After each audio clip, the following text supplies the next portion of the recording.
হে everyone, আবারও আরেকটা জায়গায় সন্ধান। তো জায়গাটা তোমাদের জাস্ট দেখাচ্ছি। প্রথমে এই জায়গাটাকে দেখাই। এই যে জায়গাটা টোটাল দেখছো, এটা একটা হেলিপ্যাড গ্রাউন্ড, মানে হেলিকপ্টার এখানে নামে। তো এখন নামে কি ঠিক আমি জানি না, তবে এটা বলছে হেলিকপ্টার গ্রাউন্ড। তাই হোমস্টে থেকে এখানে একটু আসলাম। তবে এখান থেকে যা জিনিস আমি দেখতে পাচ্ছি আস্তে আস্তে, মানে তোমাদের মানে বলার বাইরে। জাস্ট দেখো, খালি চোখে তো ভাই অমায়িক লাগছে। এটা হচ্ছে কাঞ্চনজঙ্ঘা, ঠিক আছে, কিন্তু এইটা কি আমি ঠিক বলতে পারছি। এটা মনে হয় কাঞ্চনজঙ্ঘারই কোনো কিছু একটা। মেঘ দিয়ে আবার ভরে গেল, এখনই ক্লিয়ার ছিল, পুরো মেঘ দিয়ে ভরে যাচ্ছে আস্তে আস্তে। উফ ভাই রে ভাই, কি জায়গায় আমি আসলাম। আমার বউ বলতেছে বারবার, কি জায়গায় নিয়ে আসলে আমাকে। এত সুন্দর জায়গা, এত সুন্দর জায়গা, মানে কিছু বলার নেই। আমি কি বলবো, যে এত সুন্দর দৃশ্য দেখা যাচ্ছে এখান থেকে, কিছু বলার নেই গো। তো এখানে কিছুক্ষণ টাইম স্পেন্ড করবো, আর এখান থেকে হোমস্টে চলে যাবো। তোমাদের আমি আরেকবার দেখিয়ে দিই জায়গাটা।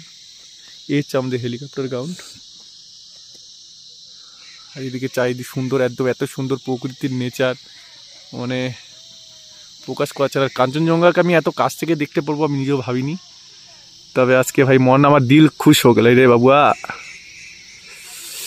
উফ, কি জায়গা।